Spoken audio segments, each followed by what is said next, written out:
Start ಆ್ಯಂಡ್ಸ್ ವೀಕ್ಷಕರೆಲ್ಲರಿಗೂ ನನ್ನ ನಮಸ್ಕಾರಗಳು. ಇವತ್ತು ನಾನು ಮಾತಾಡ್ತಾ ಇರೋ ವಿಡಿಯೋ ಬಂದು ಸೆಪ್ಟೆಂಬರ್ ತಿಂಗಳ ಮಾಸ ಭವಿಷ್ಯ ಯಾವ ಥರ ಇರುತ್ತೆ ಅನ್ನೋವಂಥದ್ದು. ಅದರಲ್ಲಿ ನೋಡೋದಾದರೆ ಈ ಸೆಪ್ಟೆಂಬರ್ ತಿಂಗಳಲ್ಲಿ ಒಂದು ಸೂರ್ಯಗ್ರಹಣ, ಒಂದು ಚಂದ್ರಗ್ರಹಣ ಸಂಭವಿಸ್ತಾ ಇರೋವಂಥದ್ದು. ಅದರಲ್ಲೂ ಕೂಡ ಏನಂದರೆ ಚಂದ್ರಗ್ರಹಣ ವಿಸಿಬಲ್ ಇದೆ, ಅಂದರೆ ನಮಗೆ ಇಂಡಿಯಾದಲ್ಲಿ ವಿಸಿಬಲ್ ಇದೆ, ವೀಕ್ಷಣೆ ಇದೆ, ಸೂತಕ ಕಾಲ ಇರುತ್ತೆ. ಅದೇ ರೀತಿಯಲ್ಲಿ ಮಹಾಲಯ ಅಮಾವಾಸ್ಯೆ ದಿನ ಅಂದರೆ 21ನೇ ತಾರೀಕು ಸೂರ್ಯಗ್ರಹಣ ಇರುತ್ತೆ. ಬಟ್ ಅದೇನಂತಂದರೆ ನಮಗೆ ವಿಸಿಬಲ್ ಇಲ್ಲದೆ ಇರೋದ್ರಿಂದ ನಮಗೆ ಸೂತಕ ಅಂತ ಅನ್ನೋಂಥದ್ದು ಇರೋದಿಲ್ಲ. ಸೊ ಅದ್ರ ಬಗ್ಗೆ ನೆಕ್ಸ್ಟ್ ವೀಡಿಯೋದಲ್ಲಿ ಮಾತಾಡ್ತೀನಿ. ಈ ವಿಡಿಯೋದಲ್ಲಿ ಸೆಪ್ಟೆಂಬರ್ ತಿಂಗಳು ಯಾವ್ಯಾವ ರಾಶಿಗೆ ಯಾವ ಥರ ಇರುತ್ತೆ ಅನ್ನೋದ್ರ ಬಗ್ಗೆ ನೋಡೋದಾದರೆ, ಮೊದಲನೇದಾಗಿ ಮೇಷರಾಶಿ. ಮೇಷರಾಶಿಯವರಿಗೆ ಸ್ವಲ್ಪ ಆತರ ಜಾಸ್ತಿ. ಏನಾದರೂ ಅಂದರೆ ಈ ತಿಂಗಳಲ್ಲಿ ನಡೆಯುವಂಥದ್ದು ನಾನು ಹೇಳ್ತಾ ಇದ್ದೀನಿ ನಿಮಗೆ. ಏನು ಮಾಡೋಕ್ಕೆ ಹೋದ್ರೂ ಆತ್ರವಾಗಿ ಮಾಡೋಕ್ಕೆ ಹೋಗೋವಂಥದ್ದು, ಏನಾದರೂ ನೀವು ಮಾಡ್ತಾ ಇರೋವಂಥ ಕೆಲಸಗಳನ್ನ ಆಲೋಚನೆ ಇಲ್ಲದೆ, ಯೋಚನೆ ಮಾಡದೆ ದಿಢೀರಂತ ನುಗ್ಬಿಡುವಂಥದ್ದು, ಆ ರೀತಿ ಮಾಡ್ಕೊಳ್ತೀರಾ. ಆ ರೀತಿ ಆತರ ಮಾಡ್ಕೊಳ್ಳೋದ್ರಿಂದ ಏನಾಗುತ್ತೆ ಅಂದರೆ ಪ್ರಾಬ್ಲಮಲ್ಲಿ ಸಿಕ್ಕಾಕೊಳ್ಳುವಂಥದ್ದಾಗುತ್ತೆ. ಅದರಿಂದ ಏನೇ ಮಾಡೋದಾದರೂ ಕೂಡ ಆತರ ಪಡಬೇಡಿ. ಒಂದು 2-3 ಸರಿ ಚೆನ್ನಾಗಿ ಯೋಚನೆ ಮಾಡಿ. ಸಹನೆ, ತಾಳ್ಮೆ ತುಂಬ ಮುಖ್ಯ ನಿಮ್ಗೆ ಈ ಟೈಮಲ್ಲಿ. ಈ ಸೆಪ್ಟೆಂಬರ್ ತಿಂಗಳು ಸ್ವಲ್ಪ ತಾಳ್ಮೆ ವಹಿಸಿ ಅಂತ ಹೇಳ್ತೀನಿ. ಏನೇ ಮಾಡೋದಾದರೂ ಆತರ ಬೇಡ ಅಂತ ಹೇಳ್ತೀನಿ. ನಿಮಗೆ ಕೊಡೋಂಥ ಸುಲಭ ಪರಿಹಾರ ಏನಪ್ಪ ಅಂತಂದರೆ, ನೀವು ಮಲ್ಕೊಳ್ಳೋ ಅಂಥ ಬೆಡ್ಶೀಟ್ಸ್ಗಳೇನಿರುತ್ತೆ, ಬೆಡ್ ಸ್ಪ್ರೆಡ್ಸ್ ಏನಿರುತ್ತೆ, ಅದೇ ರೀತಿಯಲ್ಲಿ ದಿಂಬು ಕವರ್ಗಳೇನಿರುತ್ತೆ, ಆದಷ್ಟು ವೈಟ್ ಕಲರ್ಸ್, ಕ್ರೀಮ್ ಕಲರ್ಸ್ ಈ ಮಂತೆಲ್ಲ ಯೂಸ್ ಮಾಡಿ ಅಂತ ಹೇಳ್ತೀನಿ. ಅದೇ ರೀತಿಯಲ್ಲಿ ನೀವು ಅಷ್ಟೇ ಏನೇ ಹೊರಗಡೆ ಕೆಲಸಕ್ಕೆ ಹೋಗಬೇಕು ಅಂದ್ರೆ ಆದಷ್ಟು ಬಿಳಿ ಬಟ್ಟೆ ಅಂದರೆ ವೈಟ್ ಕಲರ್ನ ತುಂಬ ಧರಿಸಿ ಅಂತ ಹೇಳ್ತೀನಿ. ಆದಷ್ಟು ಬ್ಲ್ಯಾಕ್ ಕಲರ್ಸು, ರೆಡ್ ಕಲರ್ಸ್ನ ಅವಾಯ್ಡ್ ಮಾಡಿ ಅಂತ ಹೇಳ್ತೀನಿ. ಈ ಮಂತು ಖಂಡಿತವಾಗ್ಲೂ ಯೂಸೇ ಮಾಡೋಕ್ಕೆ ಹೋಗಬೇಡಿ. ನಿಮ್ಗೆ ಎಷ್ಟೇ ಅದು ಚೆನ್ನಾಗಿತ್ತು, ಎಷ್ಟೇ ನಿಮ್ಗೆ ಅದನ್ನು ಹಾಕೋಬೇಕು ಅಂತ ಇದ್ರೂ ಕೂಡ ಈ ಮಂತಲ್ಲಿ ಬೇಡ ಅಂತ ಹೇಳ್ತೀನಿ. ಅದರಲ್ಲೂ ಒಳ್ಳೆ ಕೆಲಸಗಳು ಏನಾದರೂ ಮಾಡೋ ಅಂಥದ್ದಿತ್ತು ಅಂತಂದರೆ, ಅಥವಾ ಹೊರಗಡೆ ಎಲ್ಲಾದರೂ ಹೋಗುವಂಥದ್ದಿತ್ತು, ಯಾವುದಾದ್ರು ಒಳ್ಳೆ ಕೆಲಸ ಕಾರ್ಯಗಳಿತ್ತು ಅಂತಂದರೆ ಖಂಡಿತವಾಗ್ಲೂ ವೈಟ್ ಕಲರ್ಸ್ ಯೂಸ್ ಮಾಡಿ ಅಂತ ಹೇಳ್ತೀನಿ. ಇದು ನಿಮಗೆ ರೆಮಿಡಿ ಕೊಡ್ತಾ ಇರೋವಂಥದ್ದು ಈ ಒಂದು ಸೆಪ್ಟೆಂಬರ್ ತಿಂಗಳಿಗೆ ಮೇಷರಾಶಿಗೆ. ನೆಕ್ಸ್ಟ್ ಬರುವಂಥದ್ದು ವೃಷಭ ರಾಶಿ. ವೃಷಭ ರಾಶಿಯವ್ರಿಗೆ ಏನಪ್ಪ ಅಂದರೆ ಟೈಮ್ ಎಕ್ಸಲೆಂಟ್ ಆಗಿದೆ. ಏನೇ ಕೆಲಸಕ್ಕೆ ಕೈ ಹಾಕಿದ್ರೂ ಕೂಡ ತುಂಬ ಒಳ್ಳೆ ರಿಸಲ್ಟ್ಸ್ ಬರೋವಂಥದ್ದು, ಏನು ಮಾಡಿದ್ರೂ ಕೂಡ ಕೈ ಹಿಡಿಯುವಂಥದ್ದು ಖಂಡಿತವಾಗ್ಲೂ ಆಗ್ತಾಯಿದೆ. ಈ ವರ್ಷವೂ ಕೂಡ ತುಂಬ ಚೆನ್ನಾಗಿದೆ. ಈ ಒಂದು ಸೆಪ್ಟೆಂಬರ್ ತಿಂಗಳು ಕೂಡ ತುಂಬ ಚೆನ್ನಾಗಿದೆ ನಿಮಗೆ. ಆದರೆ ಸ್ವಲ್ಪ ಮಟ್ಟಿಗೆ ತಾಯಿ ಆರೋಗ್ಯದಲ್ಲಿ ಏನಾದರೂ ಒಂಚೂರು ಪ್ರಾಬ್ಲಮ್ ಆಗುವಂಥದ್ದು ಇರ್ಬೋದು, ತಾಯಿಗೆ ಅನಾರೋಗ್ಯಗಳಾಗುವಂಥದ್ದು ಇರ್ಬೋದು. ಈ ರೀತಿ ಪ್ರಾಬ್ಲಮ್ಸ್ ಸ್ವಲ್ಪ ಜಾಸ್ತಿ ಆಗೋದ್ರಿಂದ ಆದಷ್ಟು ನೀವು ಜೊತೆಗಿದ್ದರೆ ತಾಯಿನ ಸ್ವಲ್ಪ ಚೆನ್ನಾಗಿ ನೋಡ್ಕೊಳ್ಳಿ. ಏನಾದರೂ ಸಣ್ಣ ಪುಟ್ಟ ಜ್ವರ ಬಂತು ಅಂದರೂ ಕೂಡ ತೋರಿಸುವಂಥದ್ದನ್ನು ಮಾಡಿ. ಇಲ್ಲ ದೂರ ಇದ್ದೀರಾ ಅನ್ನೋ ಥರ ಇತ್ತು ಅಂತಂದರೆ ಅವಾಗ ಫೋನಲ್ಲಿ ಮಾತಾಡೋವಂಥದ್ದು, ಆರೋಗ್ಯ ವಿಚಾರಿಸ್ಕೊಳ್ಳೋವಂಥದ್ದು ಮಾಡೋದ್ರ ಜೊತೆಗೆ ಪ್ರತಿ ಸೋಮವಾರ ಸಾಯಂಕಾಲ 6 ಗಂಟೆ ಮೇಲೆ ಶಿವನ ದೇವಸ್ಥಾನಕ್ಕೆ 1 kg ಅಕ್ಕಿ, ಅಥವಾ ಯಾವ್ದಾದ್ರು ಅನಾಥಾಶ್ರಮಗಳಿಗೆ ಕೊಡ್ಬೋದು, ವೃದ್ಧಾಶ್ರಮಗಳು ಕೊಡ್ಬೋದು, ಎಲ್ಲಿ ಬೇಕಾದರೂ ಕೊಡ್ಬೋದು. ನೀವು ಅಕ್ಕಿ ದಾನ ಕೊಡುವಂಥದ್ದು 4 ಸೋಮವಾರ ಮಾಡಿ ಅಂತ ಹೇಳ್ತೀನಿ. ಸೋಮವಾರ ಸಾಯಂಕಾಲ 6 ಗಂಟೆ ಮೇಲೆ ಶಿವನ ದೇವಸ್ಥಾನಕ್ಕೆ ತೊಗೊಂಡೋಗಿ ಕೊಟ್ಟು ಬನ್ನಿ, ಒಳ್ಳೆ ರಿಸಲ್ಟ್ಸ್ ನಿಮಗೆ ಬರುತ್ತೆ ಅಂತ ಹೇಳ್ತೀನಿ. ನೆಕ್ಸ್ಟ್ ಬರೋವಂಥದ್ದು ಮಿಥುನ ರಾಶಿ. ಮಿಥುನ ರಾಶಿಯವರಿಗೆ ಎಕ್ಸಲೆಂಟ್ ಪೀರಿಯಡ್, ಎಕ್ಸಲೆಂಟ್ ಟೈಮ್. ಯಾರಾದರೂ ಕಾಂಪಿಟೇಟಿವ್ ಎಕ್ಸಾಮ್ಸ್ ಇರ್ಬೋದು, ಅಂದರೆ ಸ್ಪರ್ಧಾತ್ಮಕ ಪರೀಕ್ಷೆಗಳು, ವಾಣಿಜ್ಯ ಪರೀಕ್ಷೆಗಳು, ಕಮರ್ಷಿಯಲ್ ರಿಲೇಟೆಡ್ ಏನಾದರೂ ಎಕ್ಸಾಮ್ಸ್ ತೊಗೊಳ್ಳೋವಂಥದ್ದು ಇರ್ಬೋದು. ಈ ರೀತಿ ಇದೆ ಅಂತಂದರೆ ಸ್ಟೂಡೆಂಟ್ಸ್ಗೆ ತುಂಬ ಒಳ್ಳೆ ಟೈಮು. ಎಜುಕೇಷನಲ್ಲಿ ತುಂಬ ನಿಮ್ಗೆ ಏನಂತಂದರೆ ಬೆನಿಫಿಟ್ ಆಗುವಂಥದ್ದಾಗುತ್ತೆ. ಏನೇ ನೀವು ಎಜುಕೇಷನ್ ರಿಲೇಟೆಡ್ ಏನಾದರೂ ಎಕ್ಸಾಮ್ಸ್ ತೊಗೊಂಡಿದ್ದೀರಾ ಅಂದರೆ ಅದರಲ್ಲಿ ನಿಮಗೆ ಖಂಡಿತವಾಗ್ಲೂ ಸಕ್ಸಸ್ ಸಿಗುತ್ತೆ ಅನ್ನೋವಂಥದ್ದು. ಇನ್ನು ಕೆಲಸ ಕಾರ್ಯಗಳು ಏನಾದರೂ ಹುಡುಕ್ತಿರ್ತೀರಾ, ಅಥವಾ ಏನಾದರೂ ಒಂದು ಜಾಬ್ ರಿಲೇಟೆಡ್ ಪ್ರಮೋಷನ್ಸ್ ಹೈಕ್ ಇರ್ಬೋದು, ಸ್ಯಾಲ್ರಿ ಹೈಕ್ ಇರ್ಬೋದು, ಈ ರೀತಿ ಏನಾದರೂ ನೋಡ್ತಿರ್ತೀರಾ, ಅಥವಾ ಜಾಬೇ ಸಿಕ್ಕಿಲ್ಲ ಅನ್ನೋರ್ಗೂ ಕೂಡ ಜಾಬ್ ಸಿಗೋವಂಥ ಟೈಮು ಮಿಥುನ ರಾಶಿಯವ್ರಿಗೆ ತುಂಬ ಚೆನ್ನಾಗಿದೆ. ಎಕ್ಸಲೆಂಟ್ ಟೈಮ್ ಸೆಪ್ಟೆಂಬರ್ ಎಲ್ಲದಕ್ಕೂ, ಅಂದರೆ ರಿಲೇಟೆಡ್ ಟು ಕೆರಿಯರ್ ವೈಸ್ ತುಂಬ ಚೆನ್ನಾಗಿದೆ ನಿಮಗೆ. ನಿಮಗೆ ಕೊಡುವಂಥ ಸುಲಭ ಪರಿಹಾರ ಏನಪ್ಪ ಅಂತಂದರೆ, ಶನಿವಾರ ಆಂಜನೇಯನ ದೇವಸ್ಥಾನಕ್ಕೆ ಹೋಗಿ ಬರುವಂಥದ್ದು, ಅಲ್ಲಿ ಸಿಗುವಂಥ ಸಿಂಧೂರನ ಇಟ್ಕೊಳ್ಳೋವಂಥದ್ದನ್ನು ಮಾಡೋದ್ರ ಜೊತೆಗೆ ವೃದ್ಧಾಶ್ರಮಗಳು, ಎಸ್ಪೆಷಲಿ ಅನಾಥಾಶ್ರಮಕ್ಕೂ ವೃದ್ಧಾಶ್ರಮಕ್ಕೂ ತುಂಬ ವ್ಯತ್ಯಾಸ ಇದೆ. ವೃದ್ಧಾಶ್ರಮಗಳಿಗೆ ಏನಾದರೂ ಊಟಕ್ಕೆ ಸಹಾಯ ಆಗುವಂಥದ್ದು ಇರ್ಬೋದು, ಅಥವಾ ಏನಾದರೂ ಸ್ವೆಟರ್ಸು, ಬೆಡ್ಶೀಟ್ಸು, ಮಫ್ಲರ್ಸು, ಈ ರೀತಿ ಏನಾದರೂ ಅವರಿಗೆ ಶೂಸು, ಸಾಕ್ಸ್ಗಳು, ಅಥವಾ ಏನಾದರೂ ಸ್ಲಿಪ್ಪರ್ಸ್ಗಳು, ಈ ರೀತಿ ಏನಾದರೂ ಕೊಡುವಂಥದ್ದನ್ನು ಮಾಡಿ. ಶನಿವಾರ ಸಾಯಂಕಾಲ 6 ಗಂಟೆ ಮೇಲೆ ಹೋಗಿ 4 ಶನಿವಾರ ಮಾಡಿ ಬನ್ನಿ. ಒಬ್ಬರು ಕೊಟ್ಟರು ಪರವಾಗಿಲ್ಲ, 10 ಜನಕ್ಕೆ ಕೊಡೋ ಕೆಪಾಸಿಟಿ ಇದ್ರೂ ಪರವಾಗಿಲ್ಲ, ಕೊಟ್ಟು ಬನ್ನಿ, ಒಳ್ಳೆ ರಿಸಲ್ಟ್ಸ್ ನಿಮ್ಮದಾಗುತ್ತೆ. ಅದೇ ರೀತಿಯಲ್ಲಿ ಆಂಜನೇಯನ ದೇವಸ್ಥಾನಕ್ಕೆ ಹೋಗಿ ಬರೋದನ್ನ ಖಂಡಿತವಾಗ್ಲೂ ಮಿಥುನ ರಾಶಿಯವರು ಮರಿಬೇಡಿ. ಯಾಕಂದರೆ ಸಕ್ಸಸ್ ಟೈಮು. ಆ ಟೈಮಲ್ಲಿ ಸ್ಥಿರತೆ ಕಾಯ್ದುಕೋಬೇಕು ಅಂತಂದರೆ ಈ ರೀತಿ ಏನಾದರೂ ಒಂದು ನಾವು ರೆಮಿಡೀಸ್ ಮಾಡಬೇಕಾಗುತ್ತೆ. ನೆಕ್ಸ್ಟ್ ಬರುವಂಥದ್ದು ಕರ್ಕಾಟಕ ರಾಶಿ. ಟೈಮ್ ಅಷ್ಟೊಂದು ಚೆನ್ನಾಗಿಲ್ಲ ನಿಮ್ಮದು. ನೀವೇನು ಮಾಡೋಕ್ಕೋದ್ರೂ ಅರ್ಧಂಬರ್ಧ ಆಗಿಬಿಡುವಂಥದ್ದು, ಟೆನ್ಷನ್ ತಂದು ಕೊಟ್ಬಿಡುವಂಥದ್ದು, ನೆಮ್ಮದಿ ಇಲ್ಲದೆ ಇರೋಂಥ ಆಗೋದು, ಜೊತೆಗೆ ಹೆಲ್ತಲ್ಲಿ ನಿಮಗೆ ತುಂಬ ಪ್ರಾಬ್ಲಮ್ಸ್ ಬರುವಂಥದ್ದಾಗುತ್ತೆ. ಅದರಿಂದ ಆರೋಗ್ಯದ ಕಡೆ ತುಂಬ ಗಮನ ಕೊಡಿ ಅಂತ ಹೇಳ್ತೀನಿ. ನಿಮ್ಮ ಆರೋಗ್ಯ ನಿಮಗೆ ತುಂಬ ಮುಖ್ಯ ಆಗುತ್ತೆ. ನೀವು ಮೊದಲು ಚೆನ್ನಾಗಿರಬೇಕು. ಇಲ್ಲಾಂದರೆ ಏನಂದರೆ ಆರೋಗ್ಯ ಚೆನ್ನಾಗಿಲ್ಲ ಅಂದರೆ ದುಡ್ಡು ಖರ್ಚು, ನೆಮ್ಮದಿನೂ ಇಲ್ಲ, ನಿದ್ದೆನೂ ಇಲ್ಲ. ಈ ರೀತಿಯಲ್ಲಿ ಏನಂತಂದರೆ ಪ್ರಾಬ್ಲಮ್ಸ್ಗಳು ಜಾಸ್ತಿ ಆಗುತ್ತೆ. ಅದರಿಂದ ಆರೋಗ್ಯಕ್ಕೆ ಎಷ್ಟು ಆಗುತ್ತೋ ಅಷ್ಟು ಪ್ರಾಮುಖ್ಯತೆ ಕೊಡಿ. ನಿಮ್ಮ ಆರೋಗ್ಯಕ್ಕೆ ಕಾಳಜಿ ವಹಿಸಿ ಅಂತ ಹೇಳ್ತೀನಿ. ನಿಮಗೆ ಕೊಡುವಂಥ ಸುಲಭ ಪರಿಹಾರ ಏನಪ್ಪ ಅಂದರೆ, ಶಿವನ ದೇವಸ್ಥಾನಕ್ಕೆ ಸೋಮವಾರ ಬೆಳಗ್ಗೆ ಒಣ ದ್ರಾಕ್ಷಿ ಕೊಟ್ಟು ಬರುವಂಥದ್ದನ್ನು ಮಾಡಿ. ಎಷ್ಟಾಗುತ್ತೋ ಅಷ್ಟು ನಿಮ್ಮ ಕೈಯಲ್ಲಿ ಕೊಡ್ತಾ ಬನ್ನಿ. ಅದೇ ರೀತಿಯಲ್ಲಿ ನೀವು ಅಷ್ಟೇ ಒಂದು 4 ಒಣ ದ್ರಾಕ್ಷಿನ ದಿನ ಬೆಳಗ್ಗೆ ಎದ್ದು ಖಾಲಿ ಹೊಟ್ಟೆಲಿ ತಿನ್ನೋದನ್ನು ಅಭ್ಯಾಸ ಮಾಡ್ಕೊಳ್ಳಿ ಅಂತ ಹೇಳ್ತೀನಿ. ಜೊತೆಗೆ ಸ್ವಲ್ಪ ಏನಾದರೂ ಟ್ರಿಪ್ಸು ಅಥವಾ ಹೊರಗಡೆ ಹೋಗುವಂಥದ್ದು ಏನಾದರೂ ನೀವು ಅಂದ್ಕೊಂಡಿದ್ರೆ ಈ ಥರ ಹೋಗಬೇಕು ಅನ್ನೋದೇ ಹತ್ತತ್ರ ಇರೋಂಥ ಸ್ಥಳಗಳಿಗೆ ಹೋಗಿ ಬನ್ನಿ. ಹೊರಗಡೆ ಅಬ್ರಾಡ್ ಇರ್ಬೋದು ಅಥವಾ ಸ್ವಲ್ಪ ದೂರ ಪ್ರಯಾಣಗಳಿರ್ಬೋದು, ಇದನ್ನೆಲ್ಲ ಸ್ವಲ್ಪ ತಪ್ಪಿಸಿ ಅಂತ ಹೇಳ್ತೀನಿ. ಅದರಲ್ಲೂ ಕೂಡ ರಾತ್ರಿ ಪ್ರಯಾಣಗಳು ಬೇಡ ಅಂತ ಹೇಳ್ತೀನಿ ಕರ್ಕಾಟಕ ರಾಶಿಯವರಿಗೆ. ಇನ್ನು ನೆಕ್ಸ್ಟ್ ಬರುವಂಥದ್ದು ಸಿಂಹರಾಶಿ. ಸಿಂಹರಾಶಿಯವ್ರಿಗೆ ಕೆಲಸಗಳಾಗುತ್ತೆ, ಇನ್ನೇನು ಮುಗೀತು ಅನ್ನುವಾಗ ಕಟ್ಟಾಗ್ಬಿಡುತ್ತೆ. 90% ಕೆಲಸ ಆಗುತ್ತೆ, 10% ಲಾಸ್ಟಲ್ಲಿ ಕಟ್ಟಾಗೋಗುತ್ತೆ. ನೋಡಿ, ಯಾವಾಗಲೂ ಮುಕ್ಕಾಲು ಭಾಗ ಕೆಲಸ ಮುಗಿದ್ಬಿಟ್ಟು ಕಾಲು ಭಾಗ ಕೆಲಸ ಮುಗ್ದಿಲ್ಲ ಅಂದರೆ ಅದು ಪರಿಪೂರ್ಣತೆಯೇ ಆಗೋದಿಲ್ಲ ಸರ್. ಏನು ಕೆಲಸ ಮಾಡೋಕ್ಕೋದ್ರೂ ನಿಮಗೆ ಅರ್ಧಂಬರ್ಧ, ಕೈಗೆ ಬರೋದು ಬಾಯಿಗೆ ಬರಲ್ಲ ಅನ್ನೋ ಥರ ಆಗೋಗ್ಬಿಡುತ್ತೆ. ಅದರಿಂದ ನಿಮಗೆ ಕೊಡುವಂಥ ಸುಲಭ ಪರಿಹಾರ ಏನಪ್ಪ ಅಂತಂದರೆ, ಏನು ಕೆಲಸ ಮಾಡಬೇಕಾದ್ರೂ ನೀವು ಸ್ವಲ್ಪ ಆಲೋಚನೆ ಮಾಡ್ಕೊಂಡು ಮಾಡಿ, ನಿಧಾನಕ್ಕೆ ಮಾಡಿ ಅಂತ ಹೇಳ್ತೀನಿ. ಅಥವಾ ಬೇಡವೇ ಬೇಡ ಅನ್ನೋದಾದ್ರೆ ಈ ತಿಂಗಳು ಮಾಡೋಕ್ಕೆ ಹೋಗ್ಬಿಡಿ ಅಂತ ಹೇಳ್ತೀನಿ.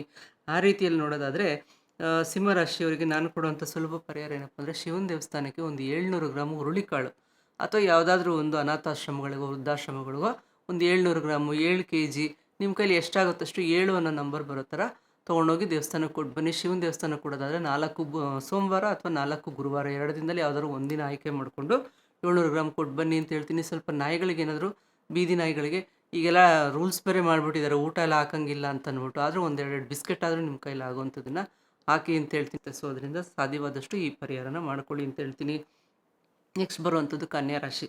ಕನ್ಯಾ ರಾಶಿಗೆ ಏನಪ್ಪ ಅಂದರೆ, ಎಲ್ಲ ಕೆಲಸಗಳು ಸ್ವಲ್ಪ ನಿಧಾನ ಆಗುವಂಥದ್ದು. ಏನು ಮಾಡೋಕ್ಕೋದ್ರೂ ಕೂಡ ಸ್ವಲ್ಪ ನಿಧಾನ ಆಗುತ್ತೆ. ಏನು ಕೈ ಮುಟ್ಟಿದ್ರು ಕೂಡ ಅಂದರೆ ಮಂದಗತಿ, ಅಂದರೆ ಲೇಸಿಯಾಗಿ ಇರೋವಂಥದ್ದು, ನಿಧಾನಕ್ಕೆ ಮೂವ್ ಆಗುವಂಥದ್ದು, ಒತ್ತು ಹೋಗಲ್ಲ, ಕೆಲಸನೂ ಹೋಗಲ್ಲ, ಯಾವ್ದು ಮಾಡೋಕ್ಕೋದ್ರೂ ಆಗಲ್ಲ ಅನ್ನೋ ಥರ ಸ್ವಲ್ಪ ಏನಂದರೆ ಸ್ಲೋ ಪ್ರೊಸೆಸ್ ನಿಮಗೆಲ್ಲ ರೀತಿಯಲ್ಲೂ. ಅದರಿಂದ ನಿಮಗೆ ಏನಪ್ಪ ಅಂತಂದರೆ, ಏನಪ್ಪ ಯಾವ ಕೆಲಸನೂ ಆಗ್ತಾಯಿಲ್ಲ, ಒಂಥರ ಲೇಸಿ ಆಗಿಬಿಟ್ಟಿದೆ ಮೈ ಅನ್ನೋಂಥದ್ದು. ಆ ರೀತಿಯಲ್ಲಿ ಕನ್ಯಾ ರಾಶಿಯರು ಕೊಡುವಂಥ ಸುಲಭ ಪರಿಹಾರ ಏನಪ್ಪ ಅಂದರೆ, ಯಾವುದಾದ್ರೂ ಹತ್ರದಲ್ಲಿರೋಂಥ ಮಹಾಲಕ್ಷ್ಮಿ ದೇವಸ್ಥಾನಕ್ಕೆ ಹೋಗ್ಬಿಟ್ಟು ಸಾಯಂಕಾಲ ಒಂದು 6 ಗಂಟೆ ಮೇಲೆ ಹೋಗಿ ಸ್ಮೆಲ್ ಬರೋವಂಥ ಒಂದು 4 ಊದ್ಬತ್ತಿ, ಅದ್ರ ಜೊತೆಗೆ ಸ್ವಲ್ಪ ಕರ್ಪೂರ, ಸ್ವಲ್ಪ ತುಪ್ಪ, ನಿಮ್ಮ ಕೈಲಾದಷ್ಟು ಎಷ್ಟು ಸಣ್ಣ ಸಣ್ಣ ಪ್ಯಾಕೆಟ್ ಆಗುತ್ತೋ ಅಷ್ಟು ಕೊಡಿ. ದೊಡ್ಡ ಪ್ಯಾಕೆಟ್ ಆದರೆ ದೊಡ್ಡದಾದರೂ ಕೊಡಿ. ನಿಮ್ಮ ಒಂದು ಕೈಲಾದಷ್ಟು ಮಟ್ಟಿಗೆ ಪರಿಹಾರ ಮಾಡ್ಕೊಳ್ಳೋವಂಥದ್ದು ಒಳ್ಳೆಯದು. ಸೊ ಶುಕ್ರವಾರ ಹೋಗಿ ಬನ್ನಿ, ತುಂಬ ಒಳ್ಳೆ ರಿಸಲ್ಟ್ಸ್ ಬರುತ್ತೆ. ಇನ್ನು ತುಲಾರಾಶಿಯವರು ಏನಾದರೂ ಕಾಂಪಿಟೇಟಿವ್ ಎಕ್ಸಾಮ್ಸ್ ಇರ್ಬೋದು, ಈ ರೀತಿ ಸರ್ಕಾರಕ್ಕೆ ಸಂಬಂಧಪಟ್ಟಂಥ ಯಾವುದೇ ಕೆಲಸಗಳು, ಇಂಟರ್ವ್ಯೂಸು ಅಥವಾ ಏನಾದರೂ ಎಕ್ಸಾಮ್ಸ್ ಬರೆಯುವಂಥದ್ದು, ಟೆಂಡರ್ಸ್ ತೊಗೊಳ್ಳೋವಂಥದ್ದು, ಈ ರೀತಿ ಸರ್ಕಾರಕ್ಕೆ ಸಂಬಂಧಪಟ್ಟಿದ್ದು ಏನಾದರೂ ನೋಡ್ತಿರ್ತೀರ ಅಂತಂದರೆ ಖಂಡಿತವಾಗ್ಲೂ ಆಗುತ್ತೆ. ಸೊ ಅದು ಟ್ರೈ ಮಾಡೋದಾದರೆ ಖಂಡಿತವಾಗ್ಲೂ ಮಾಡಿ ಅಂತ ಹೇಳ್ತೀನಿ. ನಿಮಗೆ ಕೊಡುವಂಥ ಸುಲಭ ಪರಿಹಾರ ಏನಪ್ಪ ತುಲಾರಾಶಿಯವರಿಗೆ ಅಂತಂದರೆ, ಭಾನುವಾರ ಅಥವಾ ಶನಿವಾರ ವೆಂಕಟೇಶ್ವರನ ದೇವಸ್ಥಾನಕ್ಕೆ ಹೆಸರು ಕಾಳು ಬರುತ್ತೆ, ಉಂಡೆ ಕಾಳು ಹಸಿರು ಕಲರಲ್ಲಿರುತ್ತೆ. ಅದನ್ನು ಒಂದು ಅರ್ಧ kg 4 ವಾರ ಕೊಟ್ಟು ಬನ್ನಿ, ಒಳ್ಳೆ ರಿಸಲ್ಟ್ಸ್ ನೀವು ನೋಡ್ತೀರಾ. ನೆಕ್ಸ್ಟ್ ಬರುವಂಥದ್ದು ವೃಶ್ಚಿಕ ರಾಶಿಯವರೆಗೂ ಅಷ್ಟೇ. ಟೈಮ್ ಸ್ವಲ್ಪ ಕೆಟ್ಟದಿದ್ರೂ ಕೂಡ ಹಣಕಾಸು ಚೆನ್ನಾಗಿ ಬರುವಂಥದ್ದು ಇರ್ಬೋದು, ಅಥವಾ ಏನಾದರೂ ನೀವು ಇನ್ವೆಸ್ಟ್ಮೆಂಟ್ ಮಾಡಿರೋದಕ್ಕೆ ಪ್ರಾಫಿಟ್ ಬರುವಂಥದ್ದು ಇರ್ಬೋದು. ಆ ರೀತಿಯಲ್ಲಿ ನೋಡೋದಾದರೆ ಈ ತಿಂಗಳು ತುಂಬ ಚೆನ್ನಾಗಿದೆ. ನಿಮಗೂ ಕೂಡ ಸುಲಭ ಪರಿಹಾರ, ಏನಾದರೂ ಹಸುಗಳೆಲ್ಲಾದರೂ ಇತ್ತು ಅಂತಂದರೆ ಸ್ವಲ್ಪ ಗೋಸೇವೆ ಮಾಡಿ. ನಿಮ್ಮ ಕೈಲಾಗಿದ್ದೇನಾದರೂ ಗೋಗ್ರಾಸ ಅಂತೇನು ಹೇಳ್ತೀವಿ, ಅದನ್ನು ಕೊಡೋವಂಥದ್ದನ್ನು ಮಾಡಿ. ಅದ್ರ ಜೊತೆಗೆ ಮಹಾಲಕ್ಷ್ಮಿ ದೇವಸ್ಥಾನಕ್ಕೆ ಶುಕ್ರವಾರ ಸಾಯಂಕಾಲ ಹೋಗಿ ಒಂದು 2 ಮೊಳ ಅಥವಾ 1 ಮೊಳ ಮಲ್ಲಿಗೆ ಹೂವು ಅಥವಾ ಒಂದು ಮಲ್ಲಿಗೆ ಹಾರ, ನಿಮ್ಮ ಕೈಲಿ ಏನು ಕೆಪಾಸಿಟಿ ಇದೆ ಕೊಡೋದು.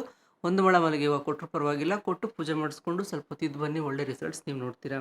ನೆಕ್ಸ್ಟ್ ಬರೋಂಥದ್ದು ಧನುರಾಶಿಯವ್ರ ಟೈಮ್ ತುಂಬ ಚೆನ್ನಾಗಿದೆ, ಆದರೆ ಸ್ವಲ್ಪ ದುಡ್ಡು ಸುಮ್ಮನೆ ಖರ್ಚಾಗಿ ಹೋಗ್ಬಿಡುತ್ತೆ. ಆರ್ಥಿಕ ಏನು ಸ್ಥಿರತೆ ಅಂತ ಹೇಳ್ತೀವಿ, ಅದು ಇರೋದಿಲ್ಲ ಅಂತ ಹೇಳೋವಂಥದ್ದು. ಅದರಿಂದ ಸುಮ್ಮನೆ ಹಣ ಖರ್ಚಾಗೋಗುತ್ತೆ. ಆ ರೀತಿಯಲ್ಲಿ ನೋಡೋದಾದರೆ ನಿಮಗೆ ಕೊಡುವಂಥ ಸುಲಭ ಪರಿಹಾರ ಅಂದರೆ, ನೋಡಿ ಯಾವುದು ಖರ್ಚು ಮಾಡಬೇಕು, ಯಾವುದಕ್ಕೆ ನಿಮ್ಗೆ ಅದು ಇನ್ವೆಸ್ಟ್ಮೆಂಟ್ ಅಂದರೆ ಖರ್ಚು ಮಾಡೋವಂಥದ್ದು ಯಾವುದಕ್ಕಿದೆ ಪ್ರಾಮುಖ್ಯತೆ ಇರೋದಕ್ಕೆ ಮಾಡಿ. ಸುಮ್ಮನೆ ಹೋಗಿ ಶಾಪಿಂಗ್ ಮಾಡಿ ಖರ್ಚು ಮಾಡೋದೆಲ್ಲ ಖರ್ಚಲ್ಲ, ಅದು ಸುಮ್ಮನೆ ನೀವು ಮಾಡ್ಕೊಳ್ಳೋದು. ಯಾವುದೋ ಉಪಯೋಗ ಖರ್ಚು ಮಾಡ್ತೀವಿ ಅಂದರೆ ಆ ಖರ್ಚು ಆದರೂ ಪರವಾಗಿಲ್ಲ ಅನ್ಬೋದು. ಅದರಿಂದ ಅನ್ವಾಂಟೆಡ್ ಏನೇ ಥಿಂಗ್ಸ್ ಪರ್ಚೇಸ್ ಮಾಡಬೇಕಾದ್ರೂ ಸುಮ್ಮನೆ ಮನಿನ ಹೋಲ್ಡ್ ಮಾಡಬೇಡಿ ಅಂತ ಹೇಳ್ತೀನಿ.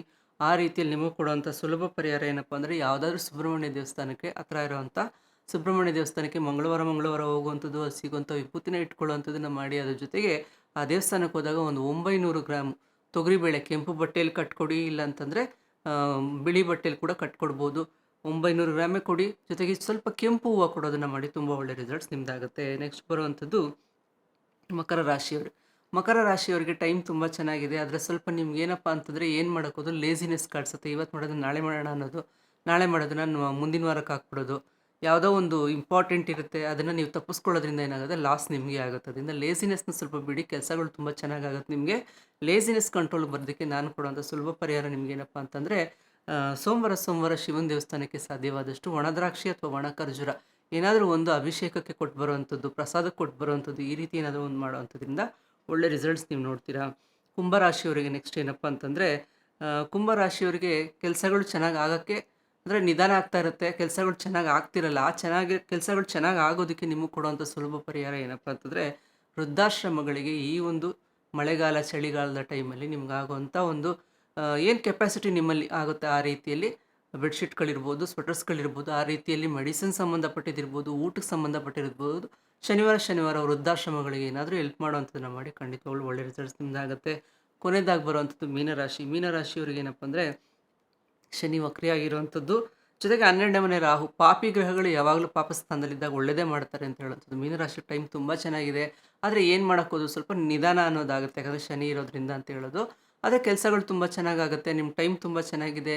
ಟ್ರಾವೆಲ್ ಮಾಡೋವಂಥವ್ರು, ದೇವಸ್ಥಾನಗಳ್ಗೆ ಹೋಗುವಂಥದ್ದು, ಯಾತ್ರಾ ಸ್ಥಳಗಳಿಗೆ ಹೋಗುವಂಥದ್ದು, ಮನೆ ದೇವ್ರ ದರ್ಶನ ಮಾಡುವಂಥದ್ದು, ಈ ರೀತಿ ಏನಾದರೂ ಹತ್ರ ಇರುವಂಥ ದೇವಸ್ಥಾನಗಳಿಗೆ ಹೋಗ್ತಿರ್ತೀರ ಅಂತಂದರೆ ಖಂಡಿತವಾಗ್ಲೂ ಹೋಗಿ ಬನ್ನಿ. ಅದೇ ರೀತಿಯಲ್ಲಿ ಮನೆ ದೇವ್ರ ಪೂಜೆ ಏನಾದರೂ ನಿಲ್ಲಿಸಿರ್ತೀರ, ಹೋಗಿಲ್ಲ ಅನ್ನೋ ಥರ ಇದ್ದರೆ ಖಂಡಿತವಾಗ್ಲೂ ಹೋಗಿ ಬನ್ನಿ. ಮೀನರಾಶಿಯವ್ರ ಟೈಮ್ ತುಂಬ ಚೆನ್ನಾಗಿದೆ.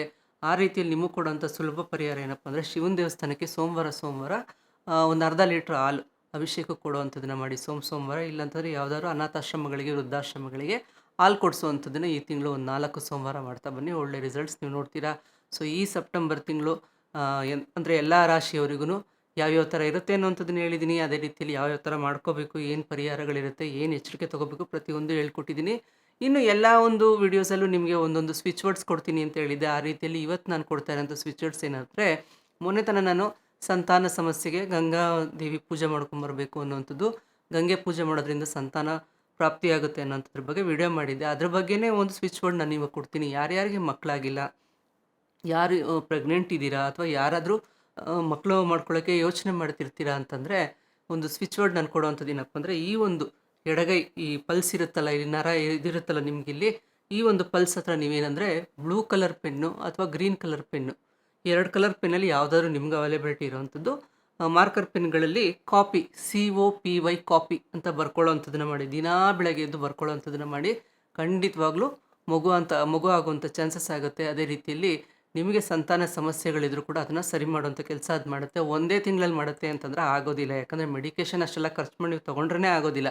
ಸೊ ಇಂಥ ವರ್ಡ್ಸ್ಗಳಿಂದ ಪವರ್ ಇರುತ್ತೆ, ಬಟ್ ಸ್ವಲ್ಪ ಟೈಮ್ ತೊಗೊಳುತ್ತೆ. ಅದರಿಂದ ರೂಟ್ನ ಸರಿ ಮಾಡಬೇಕು ಅಂದರೆ ಸ್ವಲ್ಪ ಟೈಮ್ ಬೇಕಾಗುತ್ತೆ. ಅದರಿಂದ ಇಲ್ಲಿ ಕಾಪಿ COPY ಕಾಪಿ ಅಂತ ಬರ್ಕೊಳ್ಳೋವಂಥದ್ದನ್ನ ಮಾಡಿ. ಗಂಡ ಆದರೂ ಬರ್ಕೋಬೇಕು, ಹೆಂಡತಿ ಆದರೂ ಬರ್ಕೋಬೇಕು. ಇಬ್ಬರು ಬರ್ಕೊಂಡ್ರೆ ತುಂಬ ಒಳ್ಳೆ ರಿಸಲ್ಟ್ಸ್ ಬರುತ್ತೆ. ಇಲ್ಲ ಒಬ್ಬರು ಟ್ರೈ ಮಾಡಿದ್ರು ಕೂಡ ತುಂಬ ಒಳ್ಳೆ ರಿಸಲ್ಟ್ ಸಿಗುತ್ತೆ.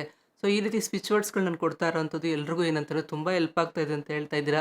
ಅದನ್ನು ಯೂಸ್ ಮಾಡಿದ್ಮೇಲೆ ನಮಗೆ ಬೆನಿಫಿಟ್ಸ್ ನಾವು ನೋಡ್ತಾ ಇದ್ದೀನಿ ಅಂತ ಹೇಳ್ತಾ ಇದ್ದೀರಾ. ಅದರಿಂದ ಯಾರ್ಯಾರಿಗೆ ಇದ್ರದ್ದು ಒಂದು ಈ ಸಮಸ್ಯೆ ಇದೆ ಅದನ್ನು ಖಂಡಿತವಾಗ್ಲೂ ಮಾಡ್ಕೊಳ್ಳಿ ಅಂತ ಹೇಳ್ತೀನಿ. ಮತ್ತಷ್ಟು ವಿಡಿಯೋದೊಂದಿಗೆ, ಮತ್ತಷ್ಟು ವಿಷಯದೊಂದಿಗೆ ನಿಮ್ಮೆಲ್ಲರನ್ನೂ ಭೇಟಿ ಮಾಡ್ತೀನಿ. ಅಲ್ಲಿವರೆಗೂ ಎಲ್ರಿಗೂ ಒಳ್ಳೆಯದಾಗಲಿ ಅಂತ ಹೇಳ್ತೀನಿ. ನಮಸ್ತೆ.